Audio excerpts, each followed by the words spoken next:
So the crypto markets have been extremely busy this week, regaining $133 billion of their total market cap. That's over 16%. I'll put the cutest cat video I can find on the screen right now while you hit that like button for me. And now we can jump into the biggest news of the week. Tether is the largest stablecoin in crypto right now with almost a $70 billion market cap. And they have just announced a brand new token. Tether is launching a British version of their stablecoin to capitalize on the UK government's desire to make Britain a global cryptocurrency hub. This is a fascinating move, one that's obviously not designed to avoid the US inflation data, because the US dollar inflated at 8.6% over the last 12 months, where the UK British pound actually outpaced that at a whopping 9.1% inflation. And it actually seems if you're looking for the most stable global currency to peg a cryptocurrency to try and avoid this inflation, Singapore might be a really good option, as their national inflation hit a 13-year high,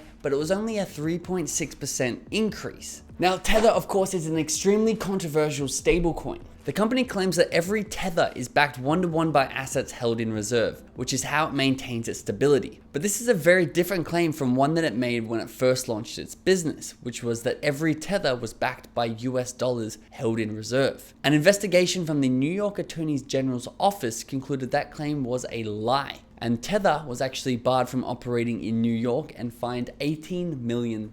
So we'll continue to keep our eye on Tether, and fingers crossed it's not just the next Luna. Now, the second most famous man in history, according to Google Trends, and the most famous man alive today, has just joined the Web3 world. That is Cristiano Ronaldo. And if you want to know who the most Googled man in history is, put your guess in the comments below and I'll reveal it at the end of the video. But Cristiano has over 450 million Instagram followers, a number that is just so mind-blowing, especially when you think that it's almost double the amount that Justin Bieber has. But we are getting distracted. This is a crypto channel. And Cristiano Ronaldo has actually signed an NFT exclusive partnership with Binance. In a press statement released on June 23rd, the world's largest exchange, Binance, by trading volume noted the multi-year partnership seeks to connect Ronaldo with his fans by leveraging Web3 with NFTs acting as its entry point. Ronaldo commented on this deal and said, "My relationship with the fans is very important to me. So the idea of bringing unprecedented experiences and access through this NFT platform is something I wanted to be a part of. I know the fans are going to enjoy the collection as much as I do."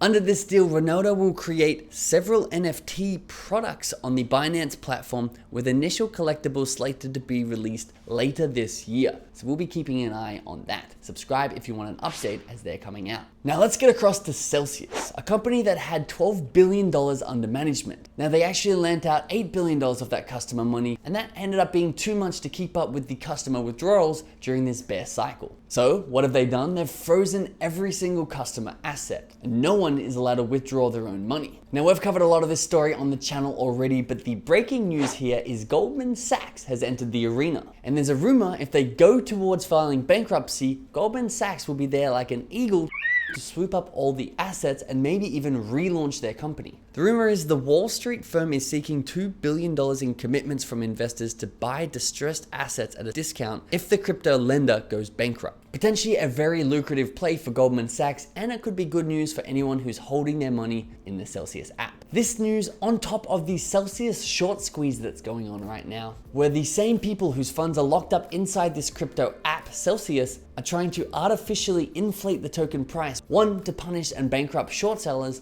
and two, to give Celsius enough liquidity to allow them to actually withdraw their other money that's locked. All these things compiling on top of each other has kept Celsius token just under $1, which is very impressive when you look at the state of the company. However, be very careful before investing money inside the Celsius token, no matter what you're seeing on Twitter, because actually a lot of these short sellers have already got their funds out safely. So make sure you're doing your own research before putting your money in. Now let's jump over to Solana. Solana's had some massive updates you don't want to miss. Now, gas fees are not the only area where Solana comes out ahead of its competitors. It's also better at Ethereum at processing transactions. In fact, they've processed now over 4 times the amount of transactions as the Ethereum blockchain. And we all know Ethereum can get really badly congested, so much so that it can take up to 15 seconds to transact just one block. And we know its maximum capacity is somewhere at about 45 transactions per second. Whereas on the Solana blockchain, mining a block only takes 400 milliseconds. and the network can actually handle up to 50,000 transactions per second. Now, more than this milestone, they're actually introducing some hardware. Solana Labs yesterday revealed the Solana Mobile Stack software kit, which provides tools for developing native Android mobile apps, walls, and games, and also includes a decentralized app store. The company also revealed the Saga, a powerful Android smartphone that will be released in early 2023. Now you may be thinking, why would a blockchain introduce their own piece of hardware in a smartphone? Especially when Android runs on more than 3 billion devices around the world. Well, their founder said this: "Every developer that I talk to, we talk to them about the mobile strategy and how to grow to most of the rest of the world." And he said, "There's a lot of friction in the App Store.